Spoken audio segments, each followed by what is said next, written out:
చిన్నప్పుడు కళ్ళ ముందు ఇలాంటివి కనిపించినప్పుడు నాకు సూపర్ పవర్స్ వచ్చాయి, అందుకే ఇలా కనిపిస్తున్నాయి అనుకునే వాళ్ళలో మీరు ఉన్నారా? ఇది నా ఒక్కరికే అనిపిస్తుంది అని మీరు అనుకుంటే ఇది అసలు నిజం కాదు. దీని వెనక ఉన్న అసలు రీజన్ ఇదన్నమాట. జనరల్ గా మనం ఏదైనా తెల్లటి గోడ లేదా బ్రైట్ లైట్ వైపు చూసినప్పుడు కళ్ళ ముందు ఏవో చిన్న చిన్న పురుగుల్లాగా కదులుతున్నట్టు అనిపిస్తాయి కదా, దాని పేరే ఐ. మరి ఈ ఫ్లోటర్ అంటే ఏంటి?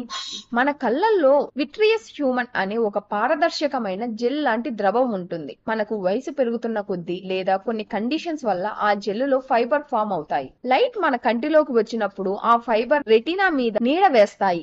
ఆ నీడే మనకు ఫ్లోటర్ లాగా కదులుతూ కనిపిస్తాయి. మోస్ట్ ఆఫ్ ది టైం ఈ ఫ్లోటర్ చాలా మందిలో సహజంగానే కనిపిస్తాయి, కానీ సడన్ గా ఎక్కువ ఫ్లోటర్స్ కనిపించినా లేదా ఫ్లాష్ ఫ్రీక్వెంట్ గా అనిపించినా వెంటనే ఒకసారి కంటి డాక్టర్ ని కలవడం మంచిది. గుర్తుంచుకోండి, ఇది మనకున్న సూపర్ పవర్ కాదు, ఆకాశంలో తిరిగే చిన్న చిన్న పురుగులు కూడా కాదు. ఈ వీడియో మీ చిన్ననాటి ఫ్రెండ్స్ కి షేర్ చేయడం మర్చిపోకండి.